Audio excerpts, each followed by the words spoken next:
Sometimes the life we plan and the life we're meant to live are two entirely different things. Duke Leofric had learned this painful truth as he stood alone at his castle window, waiting 4 long months for a bride who would never come. The marriage arrangement was meant to bring peace between 2 duchies, but all it brought him was empty days and quieter nights. At 52, he had made peace with duty over love. Then everything changed when a small, desperate girl appeared at his gates. She was covered in dirt, with blood on her cheek, and she dropped to her knees before him. Her words were simple but shocking. "Please marry my mother." The Duke stared down at this brave little soul who dared to ask the impossible. She continued, "She says you're too good for her, but I think you're just lonely." In that moment, Duke Leofric realized that sometimes the most important decisions in life come from the most unexpected places. But what could drive a child to make such a desperate plea? Before we jump back in, tell us where you're tuning in from.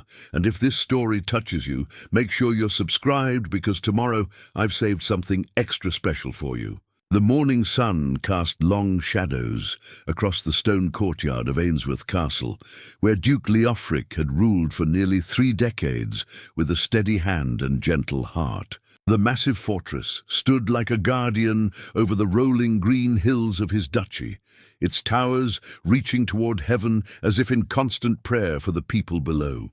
From his private chambers on the 3rd floor, he could see the entire realm that had been entrusted to his care: fertile fields dotted with sheep, the winding river that powered the mills, and the neat cottages where families had lived for generations under his protection. Leofric was not a man who had ever sought power for its own sake. The heavy golden signet ring on his finger, his father's ring, and his grandfather's before that, felt more like a shackle than a symbol of authority. Each morning, when he slipped it onto his weathered hand, he felt the weight of every decision that would rest on his shoulders that day. The ring bore the family crest, an oak tree with deep roots and spreading branches, representing strength that comes from staying grounded while reaching toward the light. At 52, the Duke carried himself with the quiet dignity of a man who had learned that true leadership meant serving others before yourself. His hair had turned silver at the temples, and lines of care marked his face, not from hardship, but from years of carrying the concerns of thousands of souls who looked to him for guidance. His eyes, a warm brown like autumn leaves, still held the kindness that had made him beloved throughout the duchy, though they also carried a sadness that no amount of duty could quite chase away. 20 years had passed since his beloved Eleanor had died in childbirth, taking with her not only his heart, but also the child they had prayed for so desperately. The physicians had called it God's will, but Leofric had struggled to understand what divine purpose could be served by such loss. Eleanor had been everything a duchess should be: graceful, intelligent, compassionate, but more than that, she had been his dearest friend and truest companion. Her death had left him hollowed out, a man going through the motions of living while his soul remained locked away in grief. The castle staff had watched their master retreat into duty after the tragedy, throwing himself into the work of governance with an intensity that worried those who cared about him most.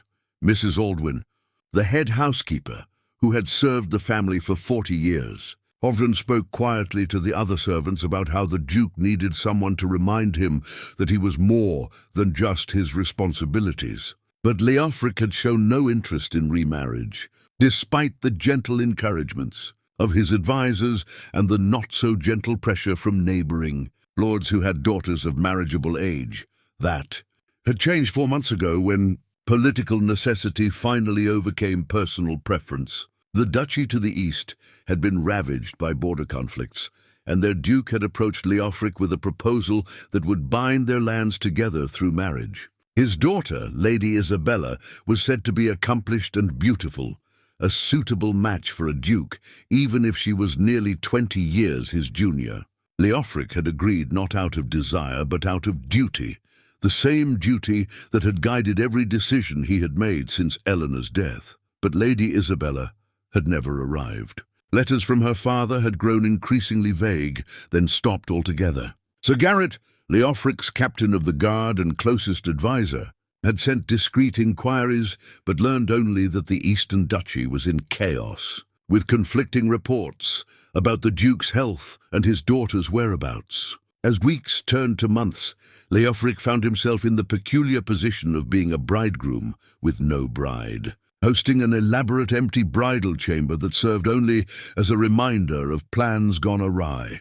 The morning that would change everything began like any other. Leofric had risen before dawn for his customary walk through the castle grounds, checking on the guards, speaking with the stable-master about the horses, and stopping by the kitchens to ensure that Mrs. Aldwyn had everything she needed for the day's meals. These rituals had become his anchor in the uncertainty of recent months, small acts of care that reminded him why his position mattered beyond political arrangements and marriage contracts. It was Sir Garrett who first spotted the small figure racing across the meadow toward the castle gates. From the watchtower, the grizzled veteran called down to the Duke, his voice carrying a note of confusion that was unusual for a man who had seen everything in his 60-plus years of service.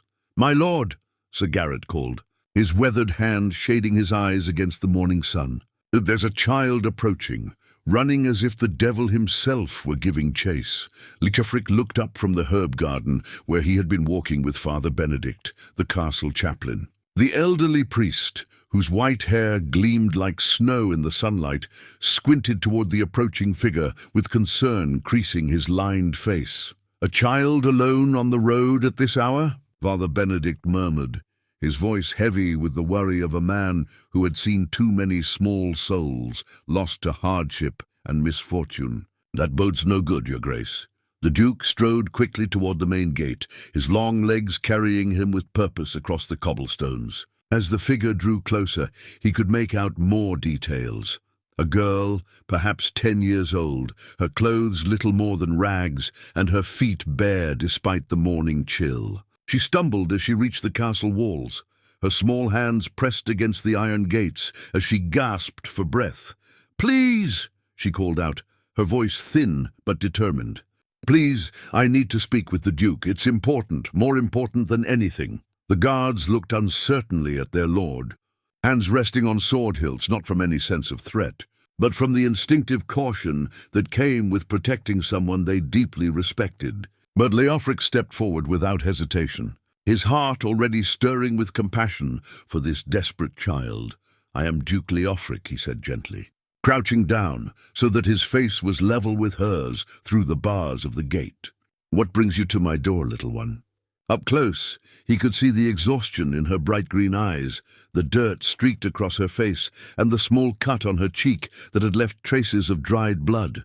Her dark hair hung in tangled waves around her thin shoulders, and her clothes, a rough brown dress that had seen far too many washings, hung loose on her small frame. Yet despite her bedraggled appearance, there was something remarkable about her presence, a dignity and determination that spoke of an inner strength far beyond her years. "Your Grace," she said, her voice steadying as she met his eyes with startling directness. "My name is Ellen, and I have come to ask you something very important. Something that might sound strange, but I need you to listen with your whole heart." "I'm listening," Leofric replied, surprised by the gravity in her young voice. Around him, he was aware of Sir Garrett and Father Benedict drawing closer, along with several of the household staff who had been drawn by the unusual scene. Ellen took a deep breath, her small hands gripping the iron bars as if drawing strength from their solidity. Then, to everyone's amazement, she sank to her knees in the dirt and spoke words that would echo in the Duke's memory for the rest of his life. "Please marry my mother." The silence that followed was profound, broken only by the sound of wind rustling through the oak trees that lined the castle approach. Sir Garrett's mouth fell open, Father Benedict blinked in astonishment, and Mrs. Aldwyn, who had hurried from the kitchens at the commotion, dropped the wooden spoon she had been carrying. But it was the Duke's reaction that mattered most. Instead of dismissing the child's words as the fantasy of a desperate mind, he found himself studying her face with genuine attention, seeing not madness but courage in her steady gaze. "That is indeed a remarkable request," he said carefully, his voice warm despite his confusion. "Perhaps you should tell me why you believe this would be a good idea." Ellen's chin lifted with fierce pride, and when she spoke again, her words carried the weight of absolute conviction. "Because she says you're too good for her. But I think you're just lonely, and we're lonely too, and maybe if we were all lonely together, we wouldn't be lonely anymore."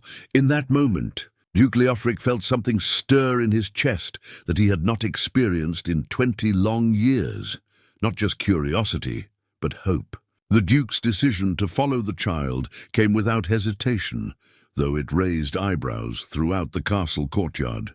Sir Garrett immediately stepped forward, his protective instincts sharp after decades of safeguarding his lord's welfare.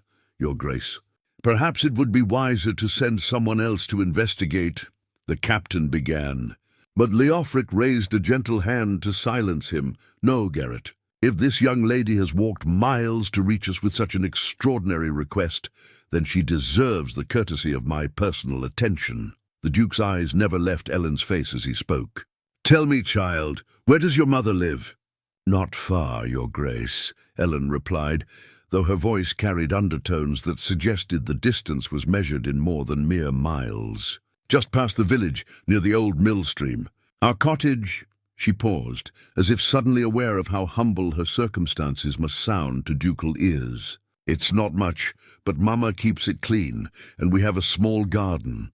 Father Benedict stepped closer, his weathered features softened by concern. "Child, what is your mother's name?" "Perhaps I know her from the village services." "Maeve," Ellen said, and something in the way she spoke the name, with deep love and fierce protectiveness, touched the Duke's heart. "Maeve of Millbrook. She does seamstress work for some of the village ladies, and she's the finest woman in all the world. And though she doesn't think much of herself, the description painted a picture that intrigued Leofric more than he cared to admit. A seamstress living by the mill stream would be a woman of modest means, but honest work, someone who understood the value of skilled hands and patient labor. And if her daughter spoke of her with such devotion, she was clearly a woman of character, regardless of her station.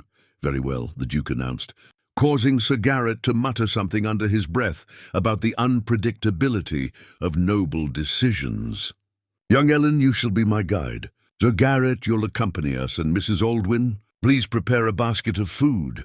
I suspect this household might benefit from our kitchen's abundance." The walk through the village revealed much about both the Duke and his realm.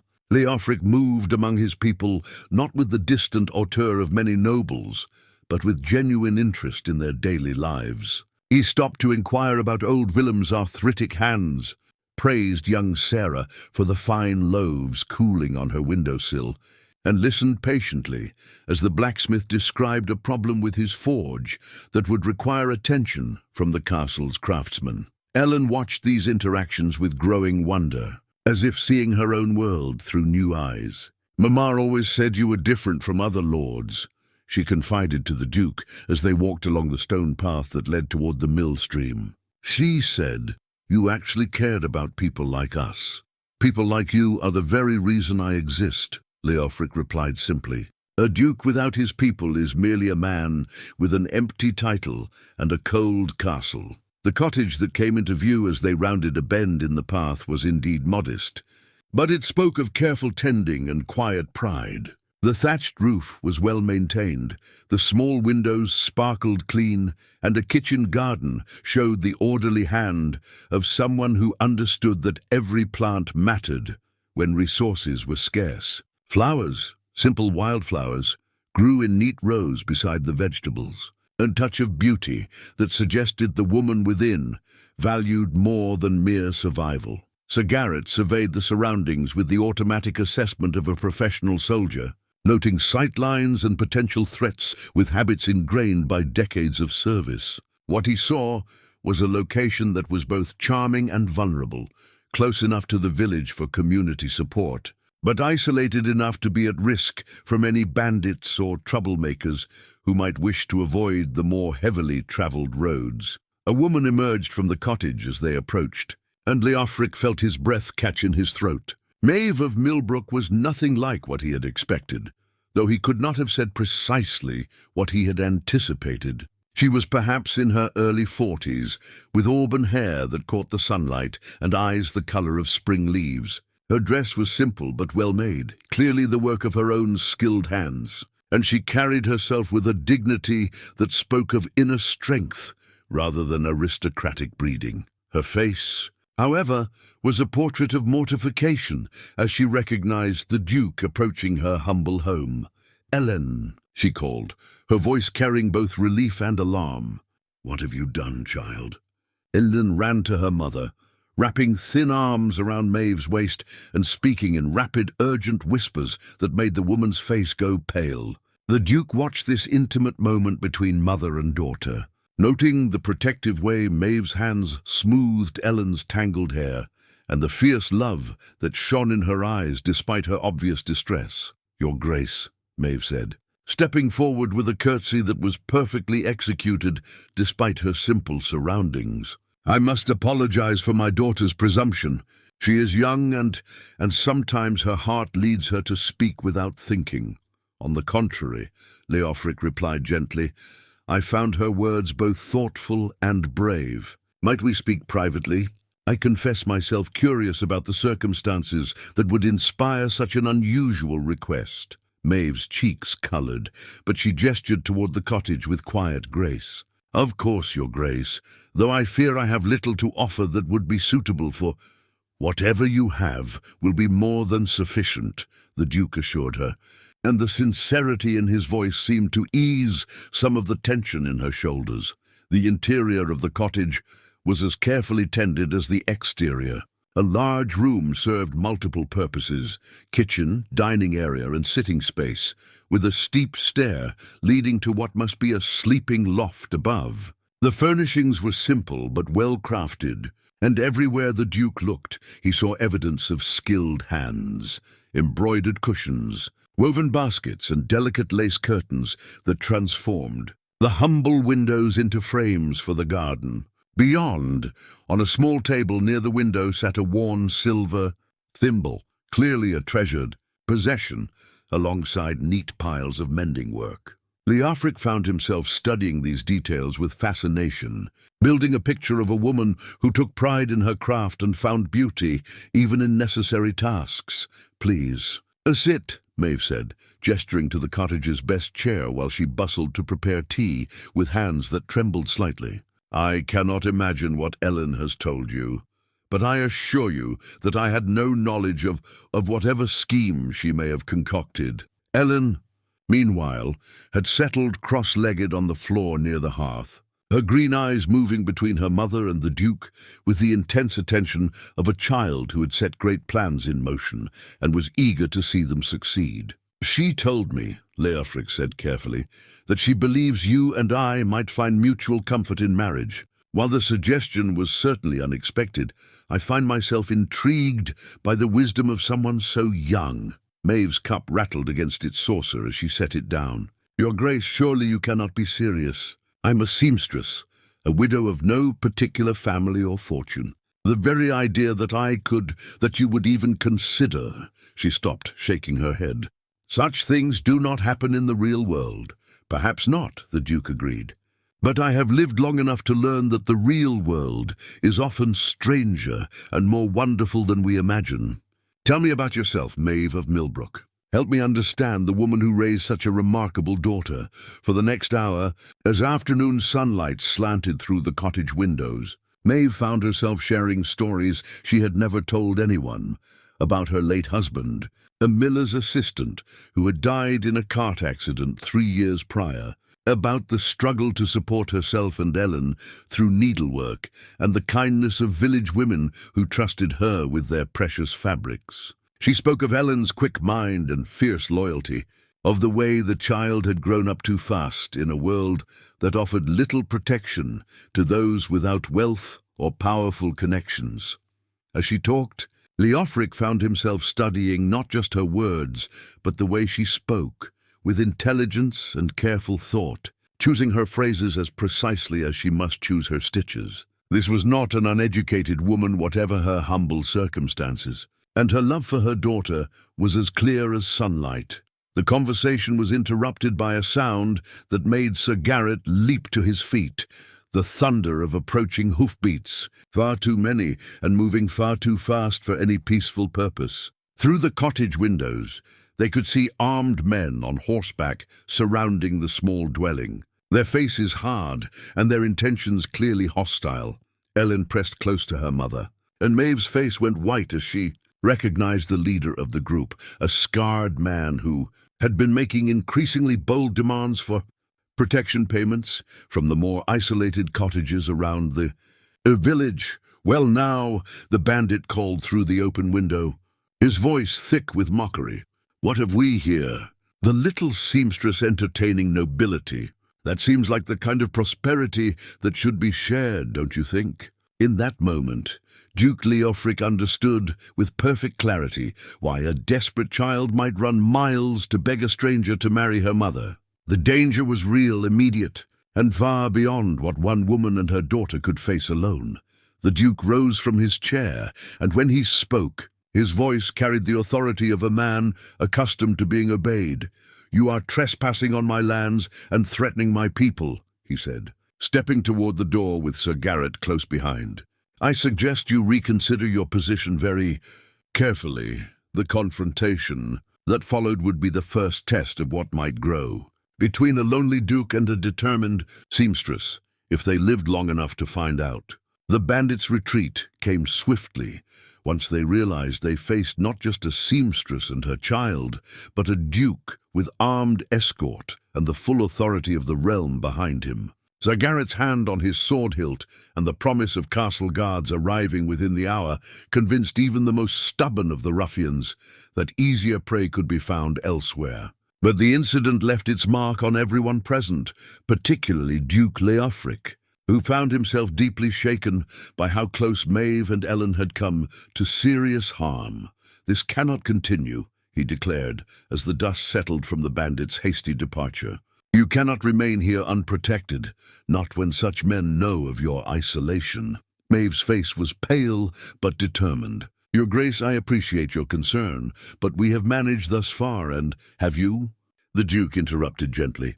"Tell me truthfully, Maeve, how many nights do you lie awake listening for sounds that might mean danger? How often does Ellen walk to the village alone, and how does your heart feel until she returns safely?" The tears that gathered in Maeve's green eyes were answer enough. She had been carrying fear like a stone in her chest for months, trying to be strong for Ellen, while knowing that her strength alone might not be sufficient to protect them. "Come to the castle," Leofric said, his decision made in the space of a heartbeat. "Both of you.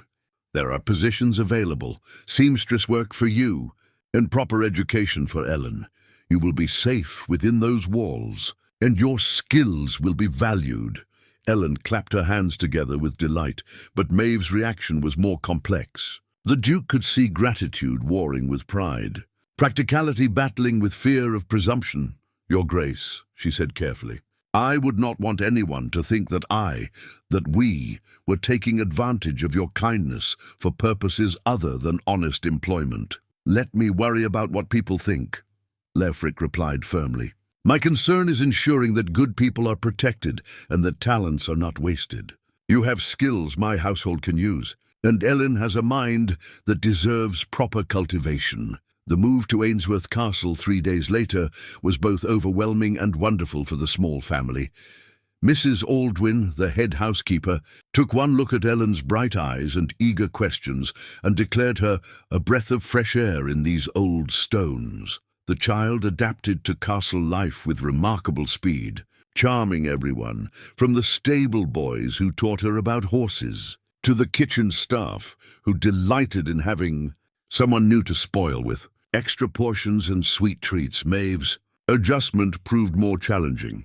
Despite the Duke's assurances and Mrs. Aldwyn's warm welcome, she struggled with feeling displaced among the castle's established rhythms. Her chambers, modest but comfortable rooms in the servants' wing, felt impossibly luxurious compared to the cottage. Yet she found herself homesick for the simplicity of her former life.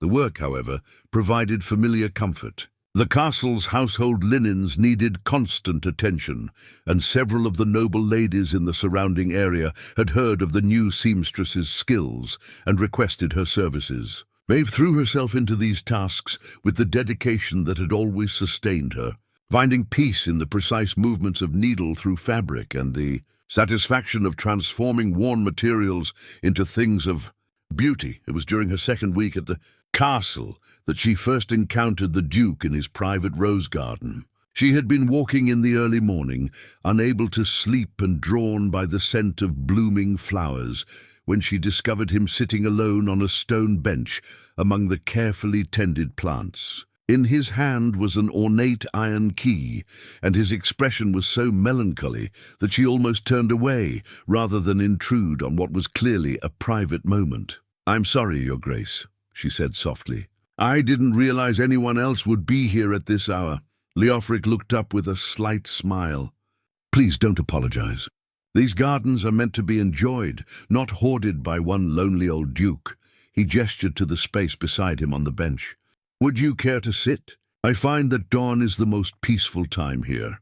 Maeve hesitated, aware of the impropriety, but touched by the genuine invitation in his voice. She settled beside him, careful to maintain a respectful distance, and gazed around at the beautiful space. The roses were magnificent, clearly the work of someone who understood both gardening and artistry. "Did you plant all of these yourself?"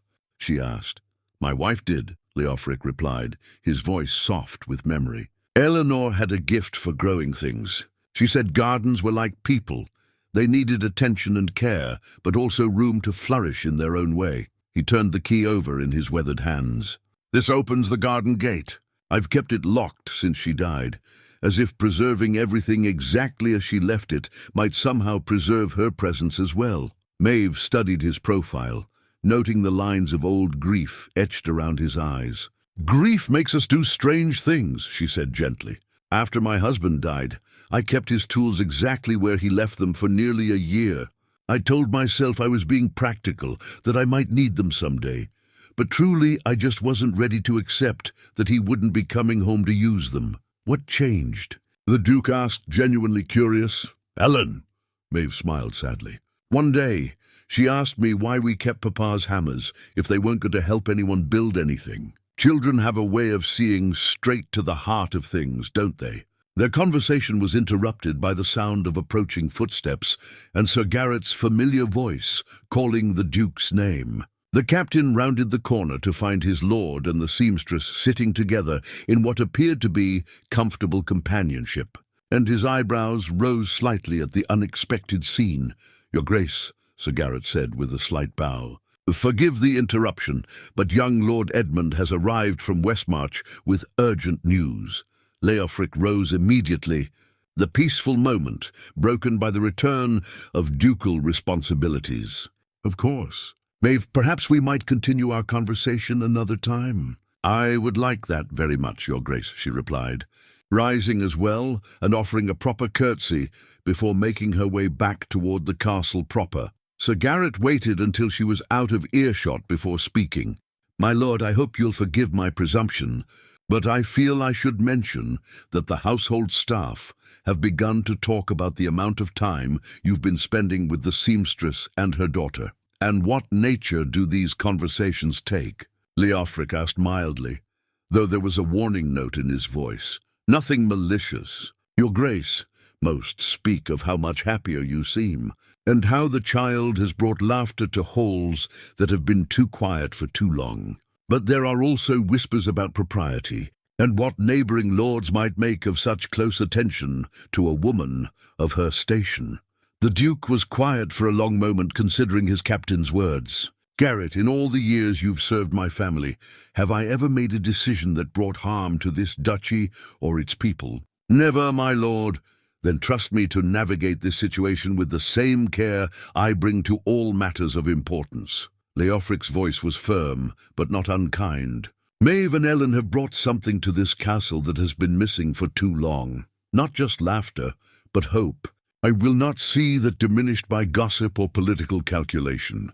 As they walked toward the castle to meet with young Lord Edmund, neither man could have predicted that the news from Westmarch would soon make the Duke's personal concerns seem insignificant compared to the larger threats gathering on the horizon. The political world that had seemed so distant from the quiet moments in the Rose Garden was about to intrude with demands that would test every relationship within the castle walls. Lord Edmund of Westmarch brought news that cast a shadow over the growing warmth within Ainsworth's walls. The young lord, barely past his 20th year, but already bearing the weight of his father's recent death, sat in the Duke's private study with documents that painted a troubling picture of political maneuvering in the neighboring duchies. "Your Grace," Edmund said, his voice tight with worry, "my father's dying words were a warning about forces gathering against those who rule with compassion rather than iron fists.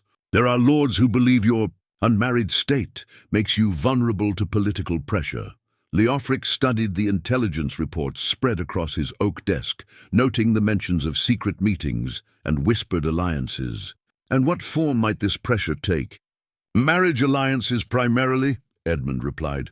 "There's talk of a consortium of duchies that would prefer to see Ainsworth governed by someone more malleable, a political marriage. To the right family could give outside interests significant influence over your lands and people." The implications were clear enough. Duke Leofric's bachelor status, once merely a personal choice, had become a political liability that others might seek to exploit. As he absorbed this information, his thoughts turned inevitably to Maeve and Ellen, and how such political machinations might affect the peaceful life they had begun to build within his walls.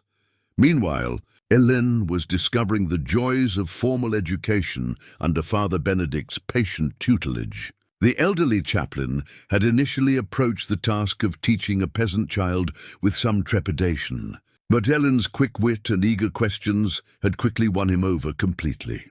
"Tell me again about the Romans," Ellen demanded during one of their morning lessons, her small hands gripping her quill as she practiced her letters. "Did they really build roads that last forever?" Father Benedict chuckled at her enthusiasm. "Not forever, child, but certainly long enough to outlast many of the men who built them. The Romans understood that some things are worth building to endure. Roads, bridges, systems of law that serve all people fairly.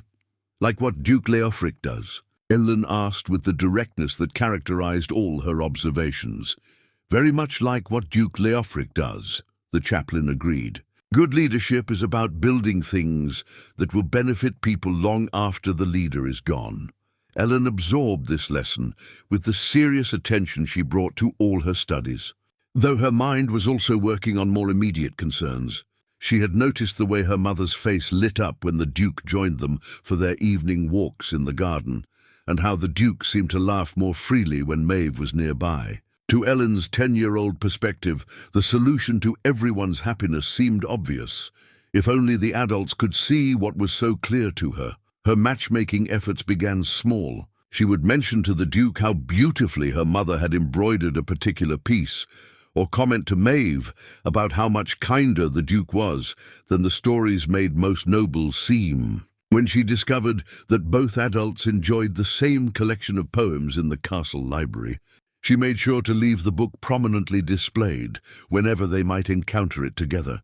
Mrs. Aldwyn, who had been running the castle's domestic affairs for decades, watched these innocent schemes with growing amusement and approval. The housekeeper had served Duke Leofric since he was a young man, and she had never seen him as content as he seemed in Maeve's quiet presence. "That child has more sense than half the nobles I've met," Mrs. Aldwyn confided to Sir Garrett one evening as they watched Ellen accidentally spill water on her dress, just as her mother and the Duke were passing through the courtyard together, ensuring that all three would walk to the washing chambers as a group. "Aye," Sir Garrett agreed with a gruff smile. "And her mother has brought something to his grace that I feared we might never see." Again, peace of mind. But peace of mind was becoming increasingly elusive for Duke Leofric as the political pressures mounted. A formal dinner with visiting dignitaries the following week proved particularly challenging, as the Duke found himself fielding subtle questions about his marriage prospects and not-so-subtle suggestions about suitable candidates from various noble families. Lord Aldrich of Northbrook, a portly man with calculating eyes, was particularly persistent. "Your Grace, surely a man of your stature recognizes the importance of securing your line. My own daughter, Lady Cordelia, has recently returned from court with the highest recommendations for her accomplishments in music and languages." Throughout the evening, Duke Leofric was acutely aware of Maeve's absence from the Great Hall.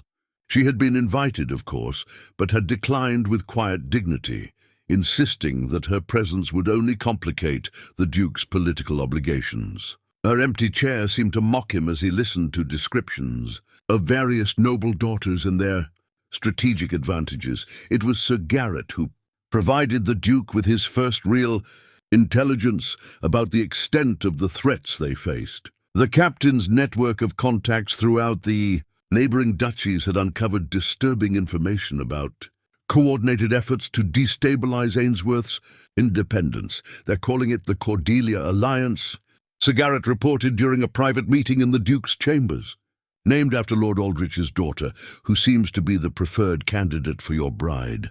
The marriage would give Northbrook significant influence over our duchy, and they've promised favorable trade agreements to other lords who support the match." "And if I refuse?" Leofric asked, though he suspected he knew the answer.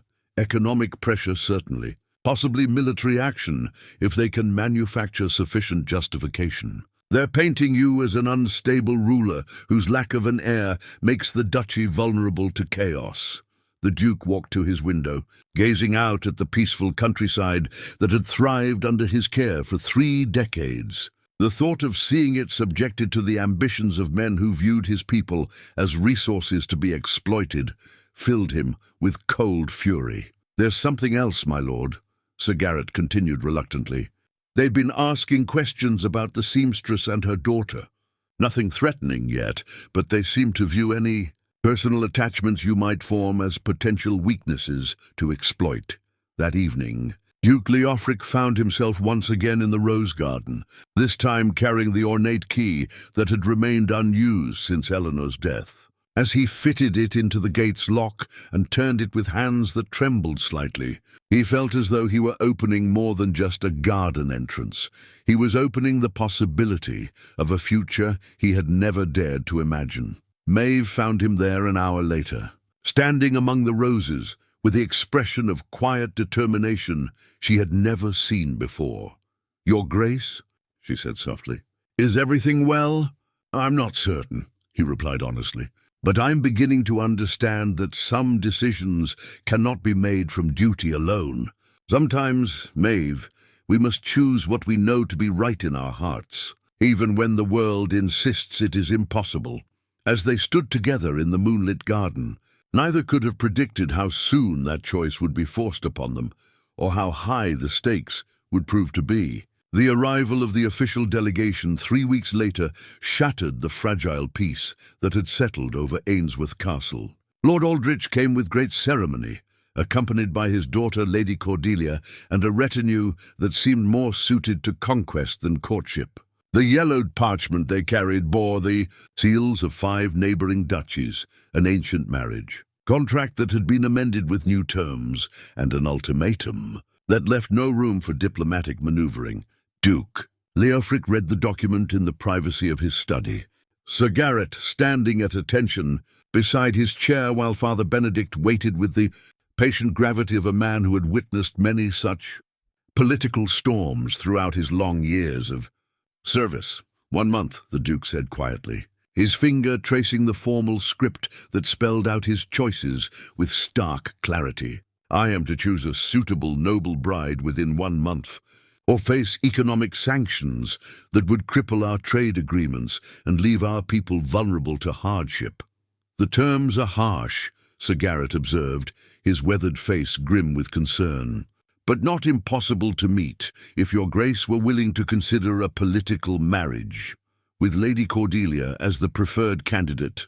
Leofric added dryly, setting the contract aside with distaste. How convenient that Lord Aldrich's daughter should be so perfectly positioned to solve our crisis. Father Benedict cleared his throat diplomatically. Your Grace, I have met the young lady briefly, and while she is certainly accomplished, there are aspects of her character that might prove challenging for a man of your temperament. It was the closest the elderly chaplain would come to criticizing a guest, but his meaning was clear enough. Lady Cordelia had made her attitudes toward the castle's servants abundantly clear during her first day, treating them with a disdain that stood in sharp contrast to her father's carefully polished manners when addressing the Duke directly. The contrast became even more pronounced when Ellen fell seriously, ill with a fever that left her delirious and frightened. Maeve had not slept in 3 days, maintaining a constant vigil beside her daughter's bed while Mrs. Aldwyn provided herbal remedies and Father Benedict offered prayers for the child's recovery. It was during this crisis that Duke Leofric showed his true character, abandoning his formal duties to spend hours helping care for the sick child. He read to her when she was lucid enough to listen, helped Maeve cool her fever with damp cloths, and even sang the lullabies he remembered from his own childhood when Ellen's restless sleep was troubled by nightmares. Lady Cordelia's reaction to the Duke's absence from a planned dinner in her honor spoke volumes about her priorities. Rather than expressing concern for the sick child, she complained loudly about the breach of protocol and suggested that the Duke's attention to servants' problems showed a dangerous lack of proper perspective. Surely, Your Grace, she said when he finally appeared in the great hall after Ellen's fever had broken, you understand that a duke's first responsibility must be to matters of state rather than to the minor ailments of the household staff. The silence that followed her words was profound. Duke Leofric studied Lady Cordelia with the same careful attention he might give to a document requiring his signature, and what he saw in her cold blue eyes confirmed every instinct that had warned him against this match. Lady Cordelia, he said with perfect politeness, I fear we have different understandings of what constitutes a duke's responsibilities.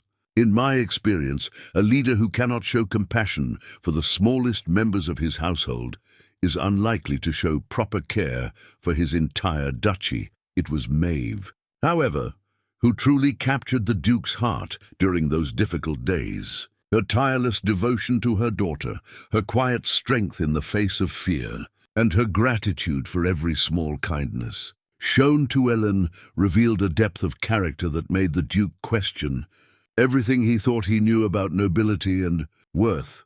On the night that Ellen's fever finally broke, Duke Leofric found Maeve collapsed in exhaustion beside her daughter's bed, still holding the child's hand even in sleep. He covered her gently with a blanket and settled into the chair she had vacated, determined to maintain the watch while she rested.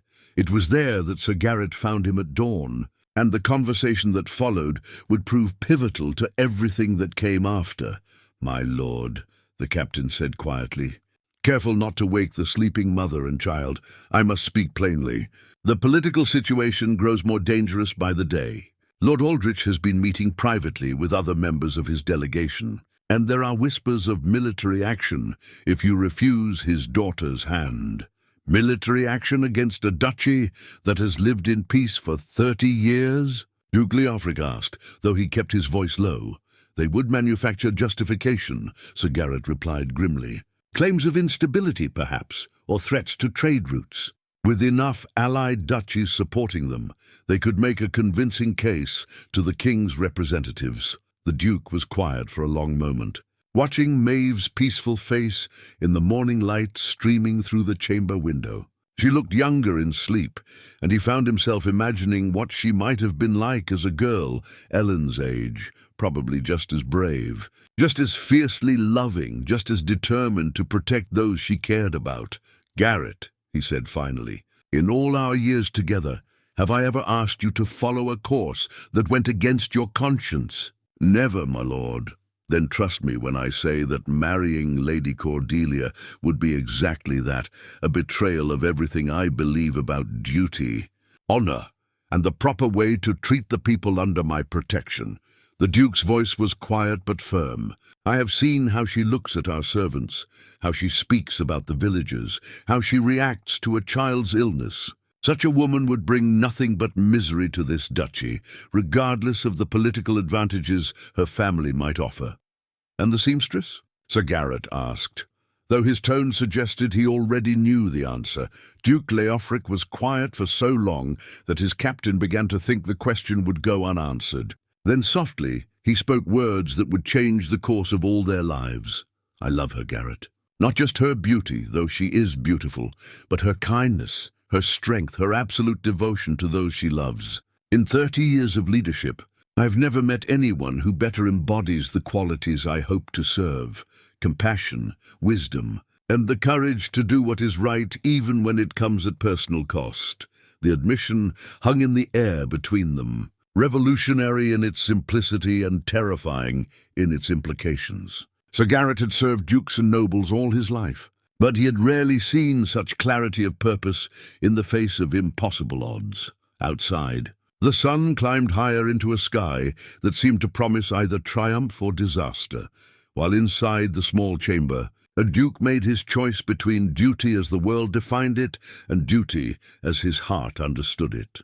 The pressed wildflower that Maeve discovered, tucked between the pages of her prayer book, told a story she had not dared to believe possible. The small bloom, a simple meadow flower she had admired during one of their evening walks, had been carefully preserved, its delicate petals still holding traces of summer gold, despite the autumn chill that now touched the castle gardens. She held it gently, remembering the moment the Duke had picked it almost without thinking, twirling it between his fingers as they discussed Ellen's progress in her studies.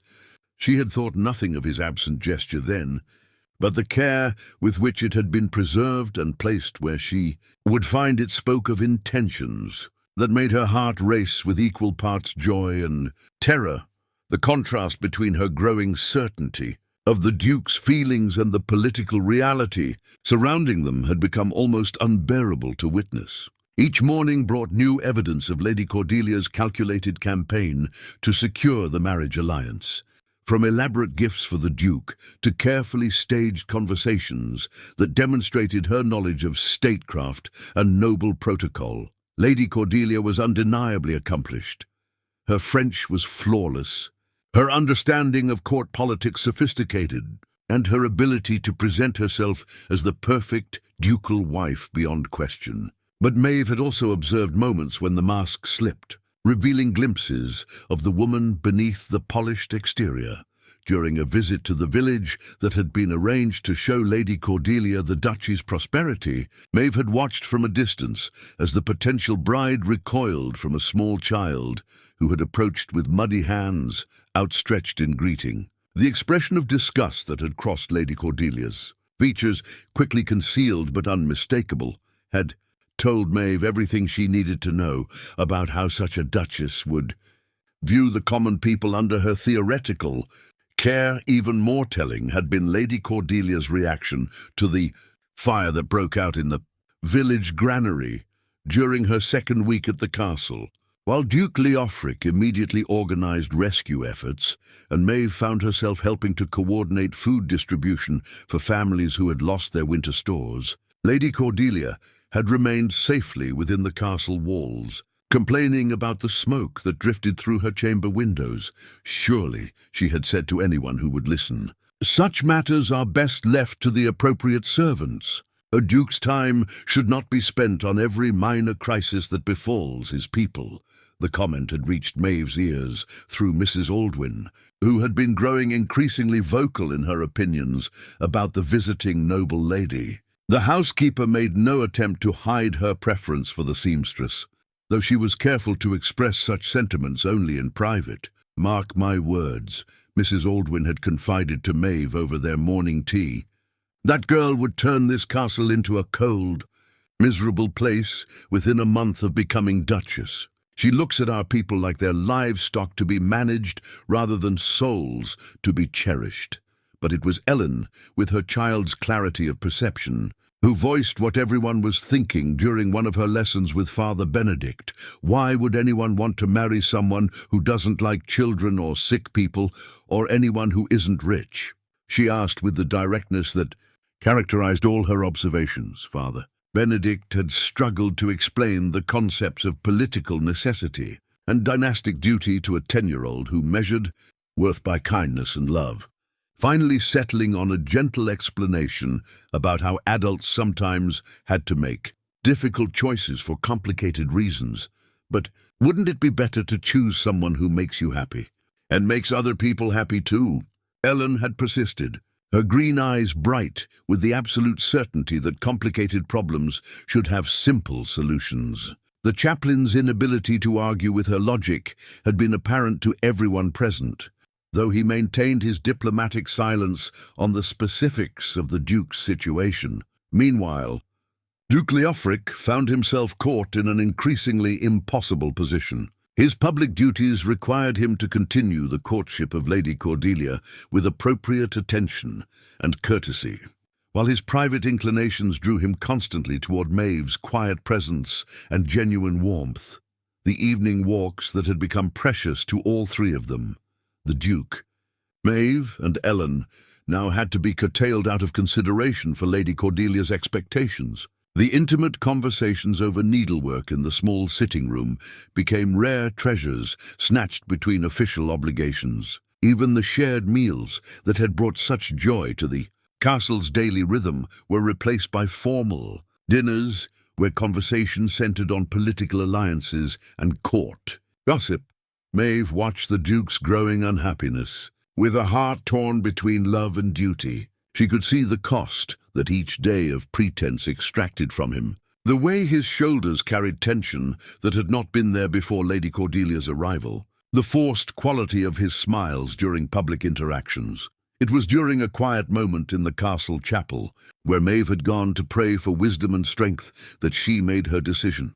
The Duke found her there as evening shadows gathered, kneeling before the altar with tears on her cheeks and resolve in her posture. "Maeve," he said softly, settling beside her on the stone floor, without regard for the dignity such a position might cost a duke. "What troubles you so deeply?" "I have been thinking," she said, not meeting his eyes, "about what is best for everyone. For you, for Ellen, for your people, for the duchy's future.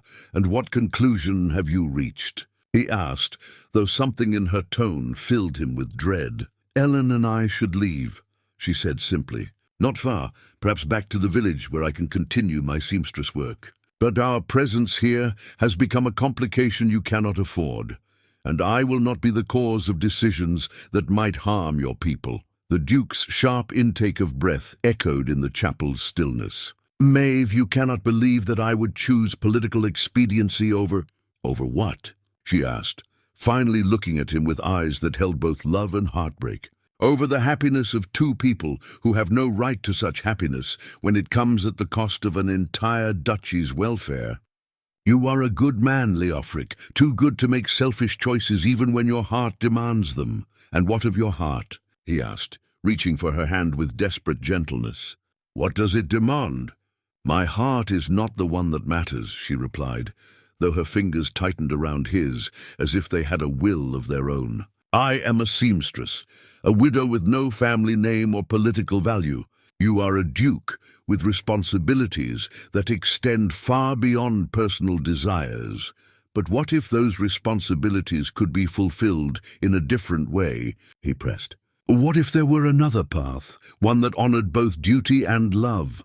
Before Maeve could answer, the sound of approaching footsteps interrupted their conversation.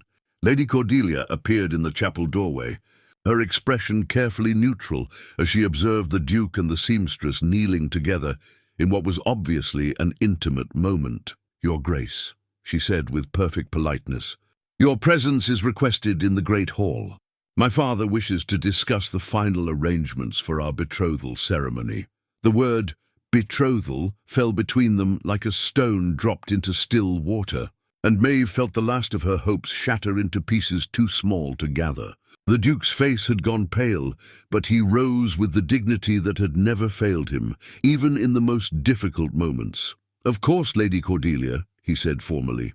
"I shall attend your father directly." As he helped Maeve to her feet, their eyes met for one last moment of perfect understanding. They both knew that the morning would likely bring announcements that would separate them forever, and that this stolen moment in the chapel might be their only opportunity to acknowledge what could never be. But neither of them could have predicted what dawn would actually reveal, or how completely their assumptions about duty and sacrifice would be overturned by truths that had been hidden in plain sight. The hidden letter that changed everything was discovered by pure accident, tucked behind a loose stone in the castle's oldest tower, where Sir Garrett had been investigating reports of structural damage. The parchment was sealed with wax that bore an unfamiliar crest, and the careful script within told a story that transformed their understanding of every event that had led to this moment. Sir Garrett brought his discovery directly to the Duke's private study, where Leofric was preparing for what he believed would be his final conversation with Lord Aldrich about the betrothal arrangements. The captain's face was grim as he placed the letter on the oak desk, along with several other documents he had retrieved from the same hiding place. "My lord," Sir Garrett said quietly, "I believe you need to see this before you meet with Lord Aldrich. What we've uncovered changes everything we thought we knew about Lady Cordelia's presence here." Duke Leofric read the letter twice before its full implications settled in his mind.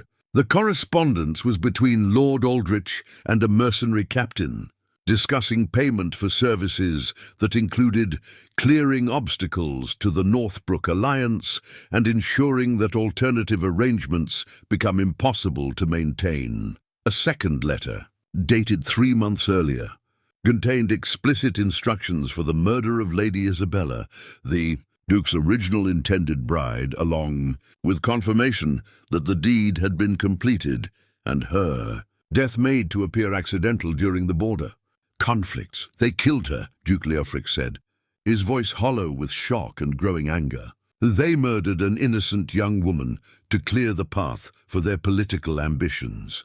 "There's more, my lord," Sir Garrett replied grimly, producing another document. "This details payments made to the bandits who have been terrorizing isolated farms and cottages around the duchy.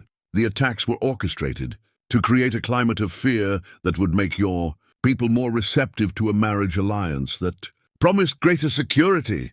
The Duke's hands trembled as he absorbed the full scope of the conspiracy. The bandits who had threatened Maeve and Ellen, the economic pressures that had made political marriage seem inevitable, even the convenient timing of Lady Cordelia's availability, all of it had been carefully orchestrated to force his hand. "And this final document," Sir Garrett continued, his voice heavy with disgust, "outlines their plans after the marriage. Lady Cordelia was to gradually poison your reputation among your own people, creating justification for Lord Aldrich to assume increasing control over the duchy's affairs. Within 5 years, they projected you would be a duke in name only, with all real power residing in Northbrook. Hans, the revelation that his entire crisis had been manufactured by enemies disguised as allies, filled Duke Leofric with a cold fury unlike anything he had experienced since Eleanor's death. These people had manipulated him, threatened his people, and murdered an innocent girl, all for the sake of political power and territorial expansion. It was at that moment that Ellen burst into the study without ceremony, her young face flushed with excitement and alarm in equal measure. "Your Grace," she gasped, having run through the castle corridors with urgent news. "I heard Lady Cordelia talking to her maid in the garden. She said terrible things about Mama and about you, and she was laughing about how easy it's been to fool everyone." Before the Duke could respond, Ellen continued with the devastating honesty that characterized all her observations. "She said that once you marry her, she'll make sure that people like Mama and me are put back in our proper places, and that you'll learn what happens to dukes who forget their station." The child's words, innocent of their full political implications, provided the final piece of evidence the Duke needed to understand the true nature of the woman he had been pressured to marry. Lady Cordelia was not merely cold or calculating, she was actively malicious, viewing the match as an opportunity to punish anyone who had shown kindness to those she considered beneath notice. "Thank you, Elin," Duke Leofric said gently, his anger carefully controlled in the child's presence. "You've been very brave to bring me this information. Now I need you to find your mother and stay with her until I send word that it's safe to move freely about the castle." As Elin hurried away, the Duke turned to Sir Garrett with determination that his captain recognized from their most challenging campaigns together. "Assemble the household guard," Leofric commanded. "I want Lady Cordelia and her father brought to the Great Hall under escort. It's time to end this charade and expose the truth about their presence in my home." The confrontation that followed would become the stuff of castle legend for generations to come. Lord Aldrich arrived in the Great Hall, expecting to finalize his daughter's triumph, only to find himself facing a duke who knew the full extent of their conspiracy and had the documents to prove it. "Your Grace," Lord Aldrich began with his practiced diplomacy, "I trust you've had time to consider the advantages of our proposed alliance." "I have indeed considered your proposal," Duke Leofric interrupted, his voice carrying the authority of absolute conviction. "And I find it as foul as the methods you used to manufacture the circumstances that made it seem necessary." He gestured to Sir Garrett, who stepped forward with the incriminating letters displayed for all to see.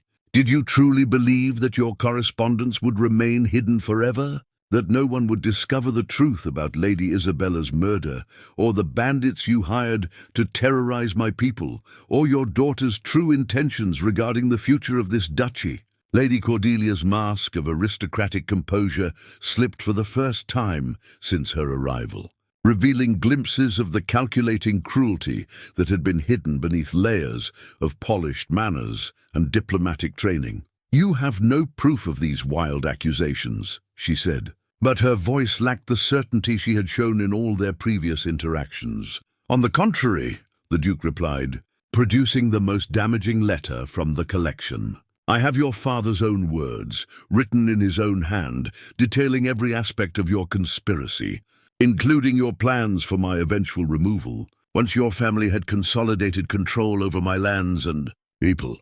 The silence that followed was broken by Lord Aldrich's desperate attempt to salvage the situation. "Your Grace, surely we can discuss any misunderstandings in private."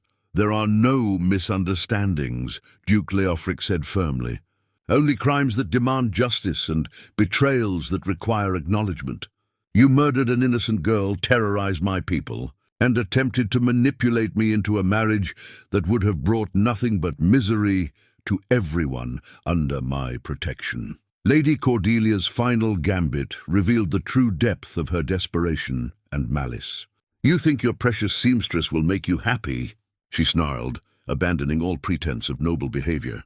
"You think the people will accept a peasant as their duchess? I could have brought you wealth, power, and alliances that would have made your duchy the envy of the realm. Instead, you choose to throw it all away for a woman who isn't fit to serve at my table." "Lady Cordelia," the Duke replied with devastating calm, "you have just demonstrated why you would never have been suitable as a Duchess of Ainsworth. True nobility has nothing to do with birth or wealth. It lies in the capacity for compassion, wisdom, and service to others. By your own words, you have shown yourself to lack all three. The political ramifications of exposing the conspiracy were immediate and far-reaching. Several of the neighboring lords who had supported the marriage alliance quickly distanced themselves from Lord Aldrich when faced with evidence of his criminal activities. Others, who had been waiting to see which way the political winds would blow, declared their support for Duke Leofric's independence and his right to choose his own path forward. As guards escorted Lady Cordelia and her father from the castle under threat of arrest if they ever returned to duchy lands. Duke Leofric felt a weight lift from his shoulders that he had not realized he was carrying. The manufactured crisis was over, but more importantly, the path forward had become clear, in a way that honored both his heart and his responsibilities. the revelation that his enemies had orchestrated. The entire situation meant that following his personal inclinations was not selfish. It was the only way to protect his people from those who would exploit them. Marrying Lady Cordelia would have delivered his duchy directly into the hands of people who viewed his compassionate leadership as weakness to be corrected. As evening settled over Ainsworth Castle, Duke Leofric found himself once again in the Rose Garden, but this time he was not alone. Maeve and Ellen had joined him, drawn by Mrs. Aldwyn's breathless account of the afternoon's dramatic revelations. "Is it really over?" Maeve asked softly, hardly daring to believe that the nightmare of the past weeks had been resolved. "The conspiracy is ended," the Duke replied, turning to face the woman who had become the center of his hopes for the future.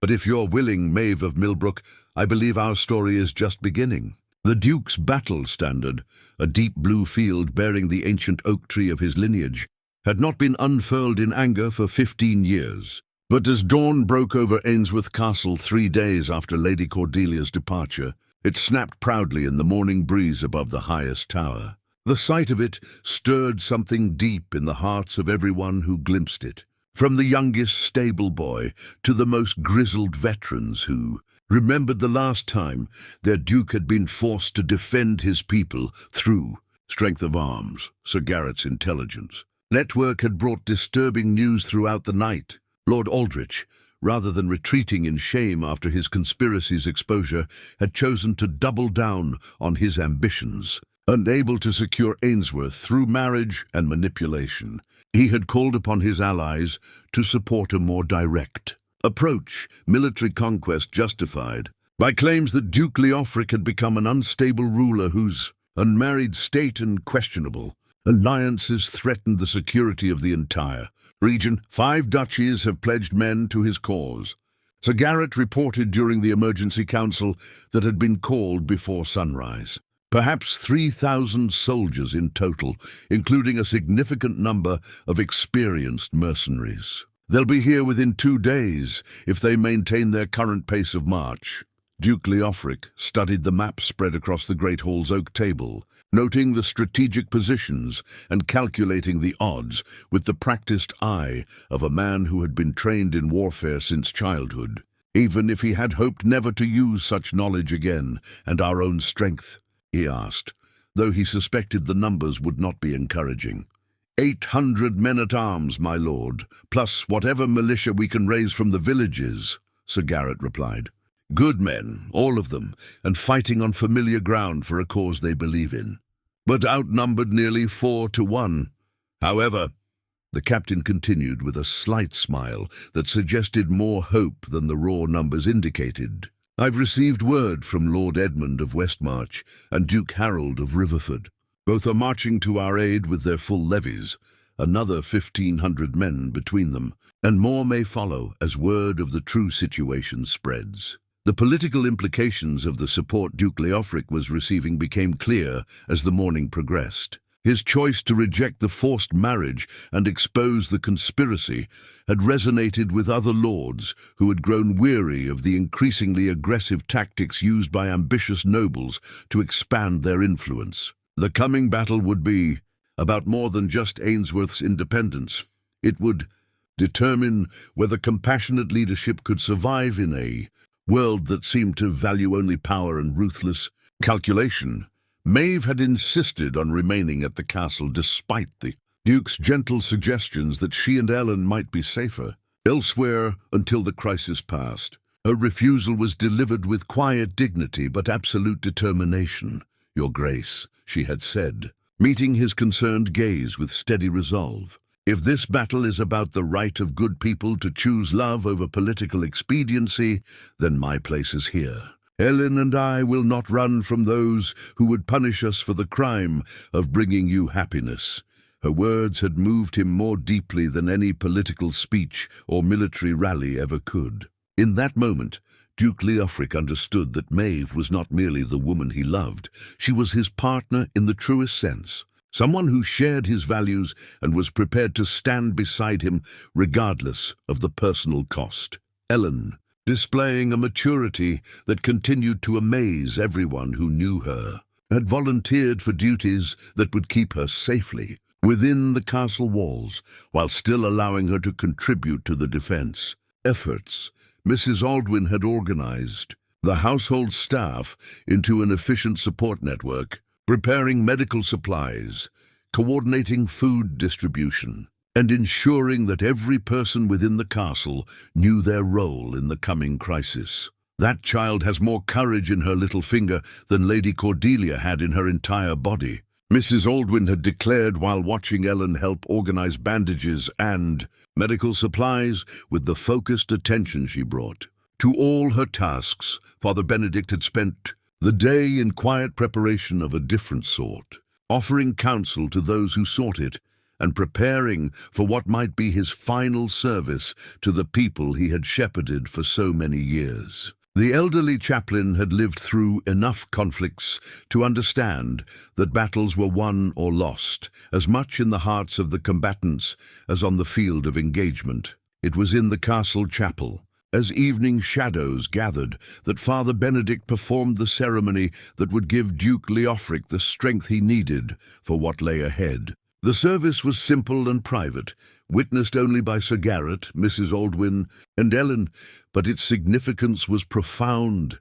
"Dearly beloved," the chaplain began, his voice carrying the weight of decades spent blessing unions and celebrating the triumph of love over circumstance. "We are gathered here to unite two souls who have found in each other not just affection, but a shared understanding of what it means to serve others with compassion and wisdom." Maeve had never looked more beautiful than she did in that moment, wearing a simple dress of deep green that brought out the color of her eyes and holding wildflowers that Ellen had gathered from the castle gardens. Duke Leofric, for his part, had set aside the formal regalia of his office in favor of the plain but well-made clothes that had always suited him best.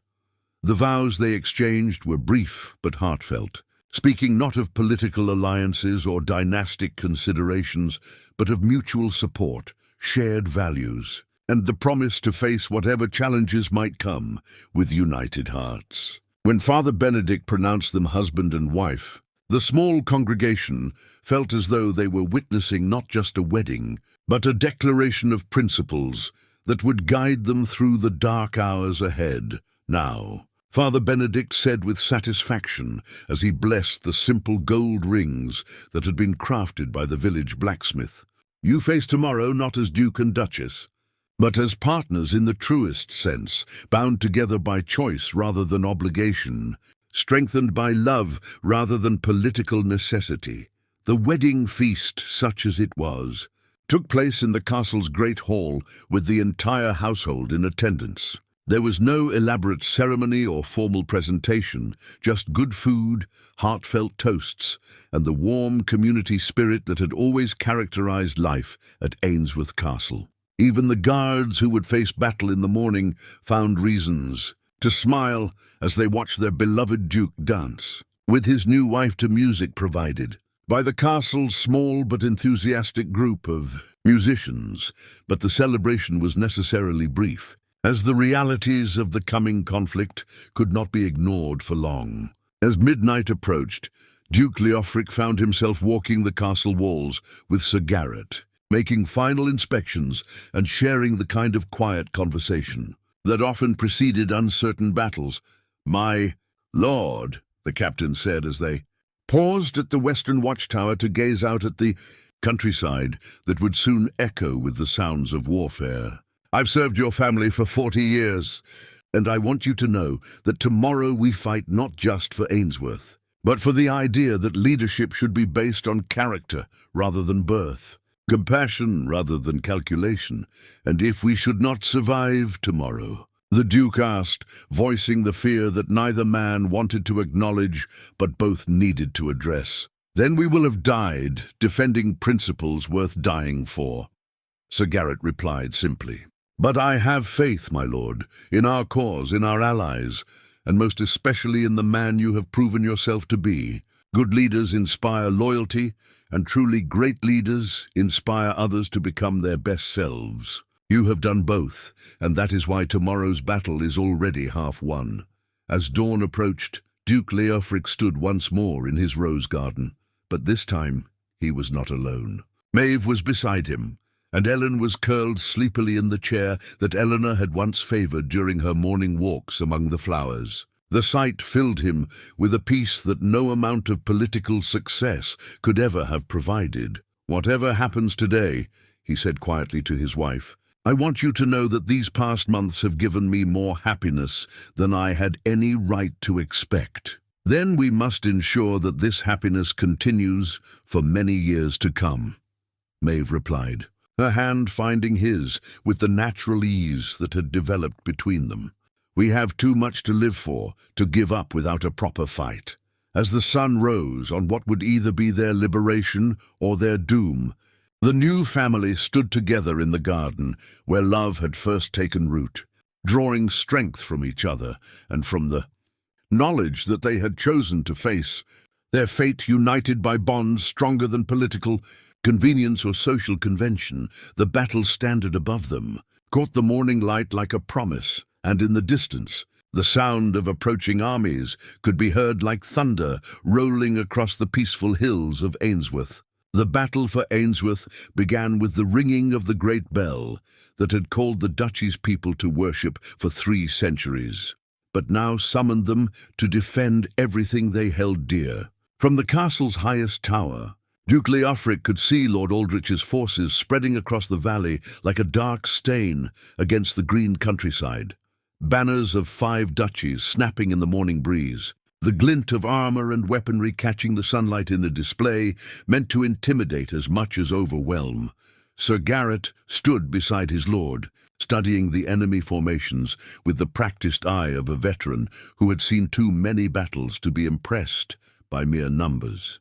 "They're confident," he observed, noting how the attackers had positioned themselves without regard for the defensive advantages that the castle's ancient builders had carefully incorporated into its design. "Confidence can be a weakness," Duke Leofric replied, his own gaze moving from the approaching army to the faces of his own men positioned along the castle walls. These were not professional soldiers in the way that many of their enemies were, but farmers and craftsmen, merchants and mill workers who had taken up arms to protect their homes and families. What they lacked in military experience, they made up for in determination and the absolute certainty that they fought for something worth preserving. The first exchange came not with sword and spear, but with words, as Lord Aldrich himself rode forward under a banner of truce to make one final attempt at avoiding the bloodshed that would serve no one's interests if it could be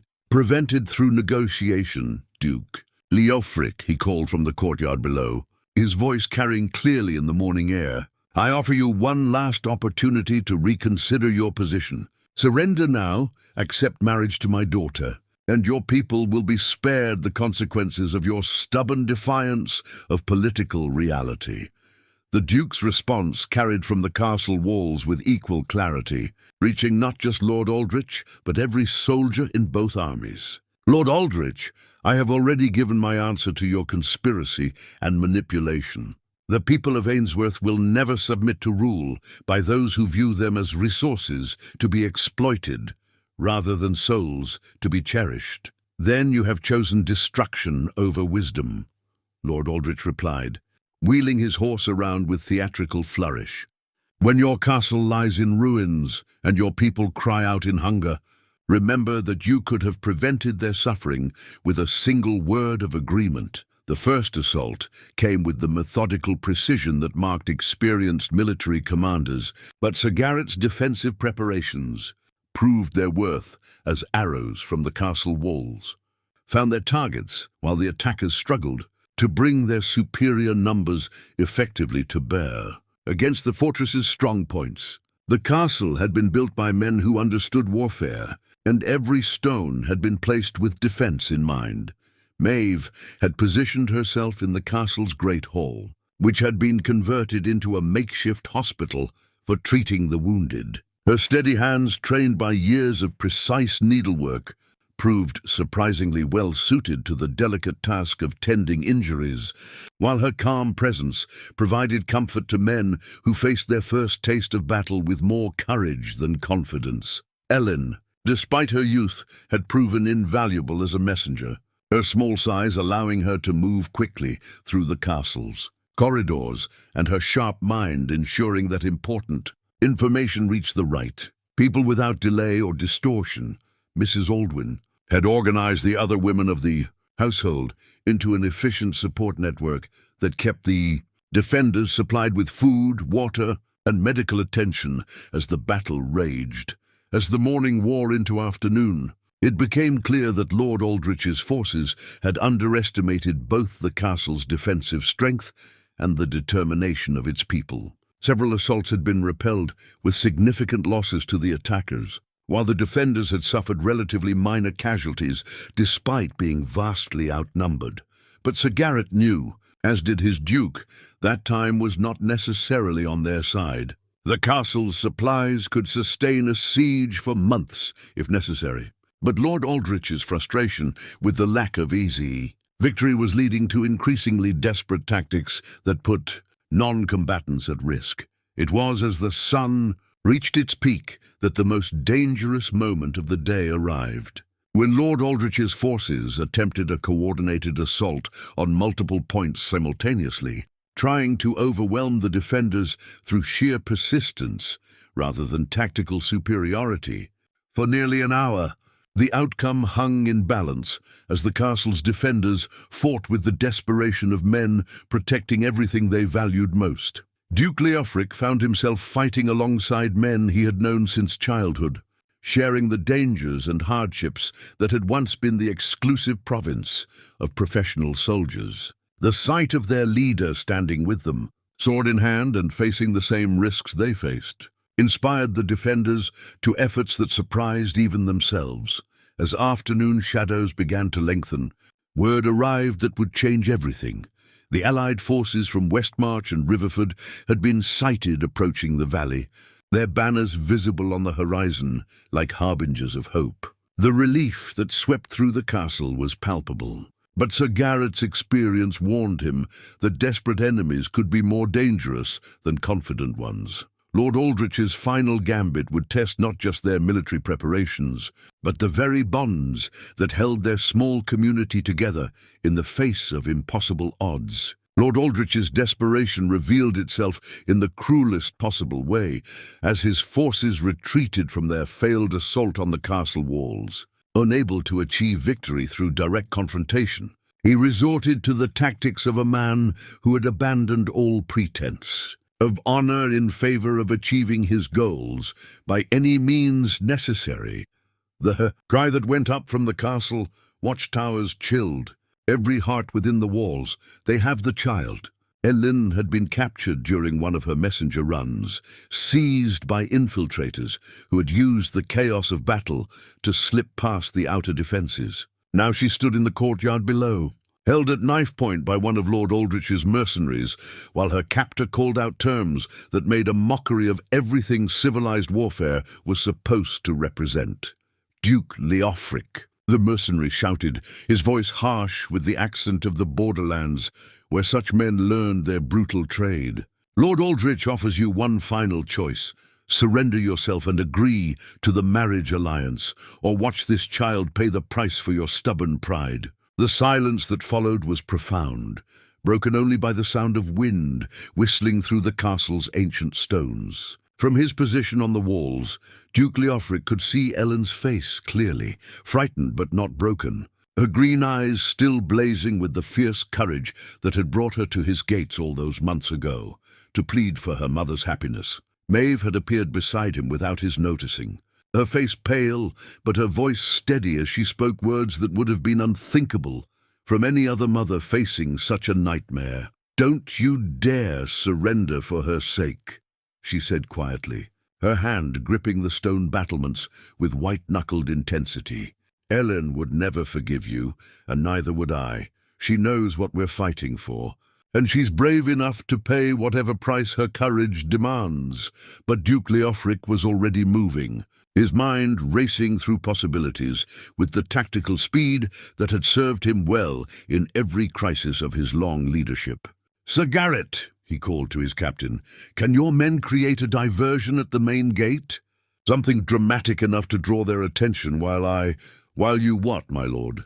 Sir Garrett interrupted, recognizing the desperate plan forming in his duke's mind. "You cannot seriously consider attempting a rescue alone against such odds." "I can, and I will," Leofric replied with quiet determination. "That child is under my protection, as are all the people of this duchy. I will not purchase safety through her sacrifice. It was Maeve who provided the solution. Her seamstress's understanding of the castle's hidden passages and forgotten corners proving more valuable than any military strategy." "The old laundry chute," she said suddenly, her voice quickening with hope. "It runs from the kitchen level down to the outer courtyard, where the wash was once hung to dry.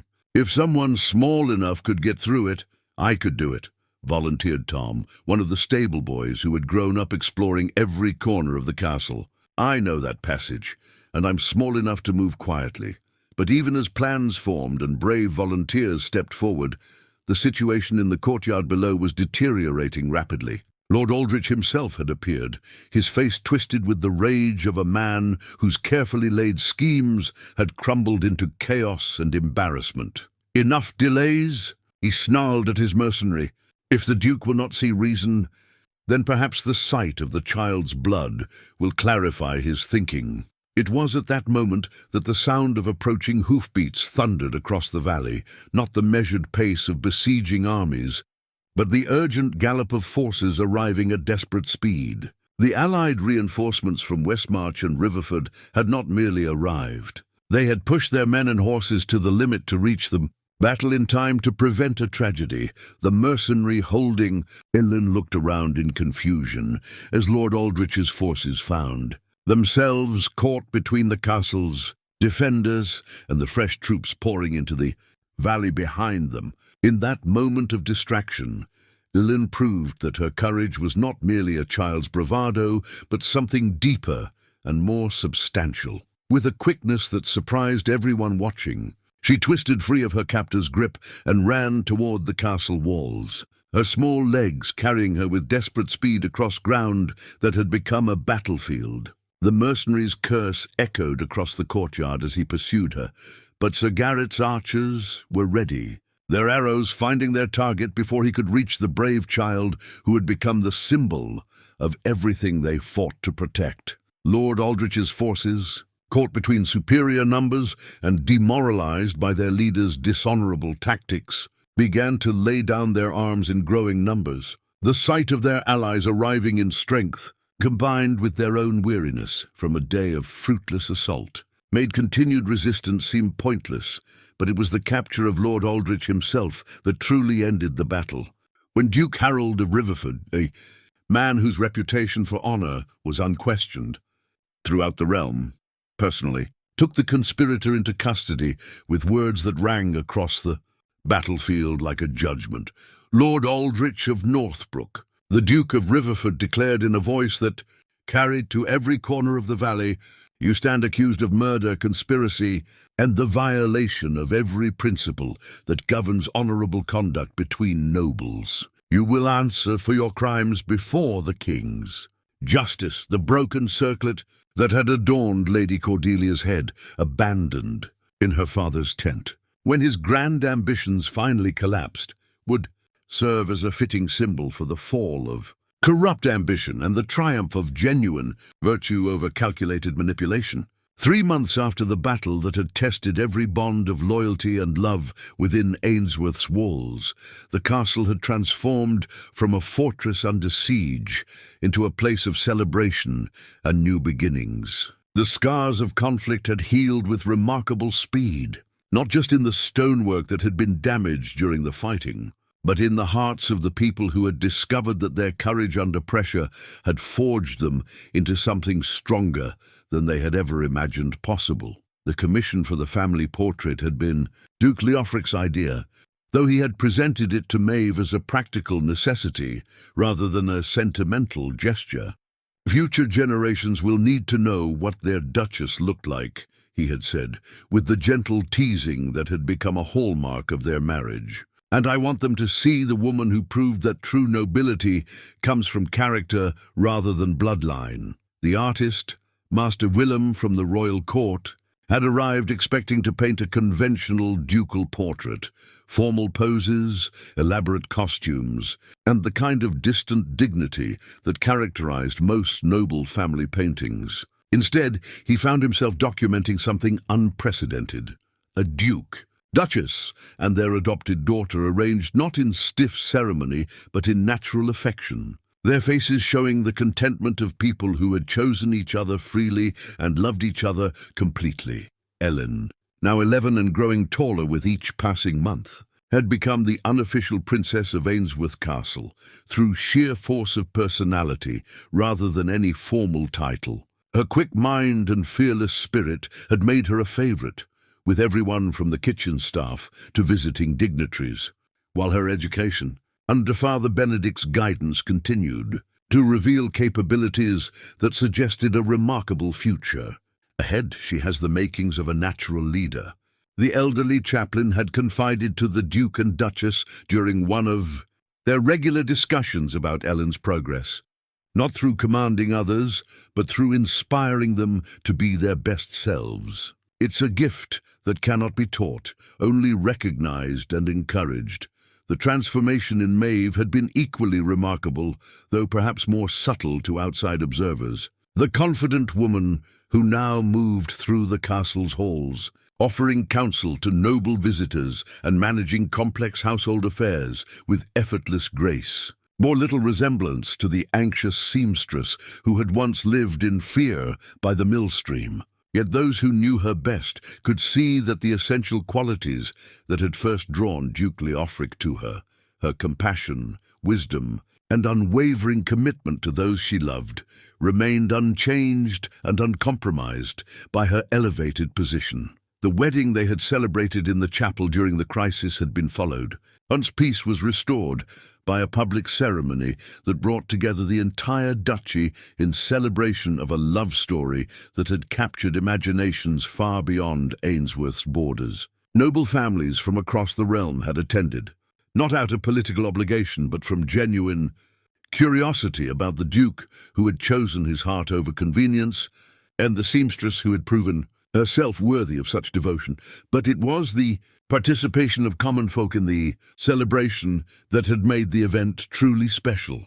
Farmers and merchants, craftsmen and servants had joined the festivities not as observers but as honored guests, their presence a visible symbol of the Duke's belief that a leader's worth was measured by the welfare of all his people rather than just the powerful few. Sir Garrett had found unexpected happiness of his own during the months of recovery and rebuilding. His marriage to Mrs. Aldwyn had surprised no one who had observed their growing partnership during the crisis, though the sight of the gruff old warrior dancing with the practical housekeeper at their quiet wedding had brought tears of joy to eyes throughout the castle. At their age, they had proven that love stories could bloom in any season of life for those brave enough to recognize and embrace them. The political ramifications of the Duke's victory had extended far beyond Ainsworth's borders. Lord Aldrich's trial had revealed the extent of corruption and manipulation that had been poisoning relationships between noble houses, leading to reforms that strengthened protections for smaller duchies and established new standards for honourable conduct in political marriages. Lady Cordelia, faced with the complete collapse of her family's schemes, had chosen exile over imprisonment, disappearing into obscurity with whatever remained of her shattered pride. But the most significant change had been in the nature of leadership itself within the region. Duke Leofric's example, choosing love over political expedience while still fulfilling his duties to his people, had inspired other nobles to reconsider their own approaches to governance and personal happiness. The idea that duty and love could complement rather than conflict with each other had taken root in ways that promised lasting benefits for generations to come. The final scene that would live in the memory of all who witnessed it took place In the rose garden on a perfect autumn afternoon, as Master Willem put the finishing touches on his remarkable portrait, Duke Leofric sat with his arm around Maeve, while Ellen knelt beside them, with her hand resting on the head of a young wolfhound puppy that had become her constant companion. Behind them, the roses bloomed in defiance of the season, as if nature itself wanted to contribute to the scene of perfect contentment. "I have one question," Maeve said to her husband as they watched the artist pack away his brushes and pigments. "Do you ever regret the path that brought us here? The complications, the battles, the risks we all faced?" Duke Leofric considered her question with the thoughtfulness that had always characterized his approach to important matters, then smiled with the warmth that had first captured her heart during their conversations in this same garden. "My dear wife," he replied, his voice carrying the wisdom of a man who had learned that the best things in life often came disguised as the most difficult choices.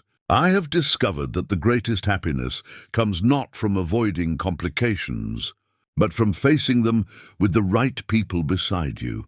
As the sun set over the Duchy of Ainsworth, painting the sky in shades of gold and rose, the three people in the garden represented something that had once seemed impossible, but now felt as natural as breathing.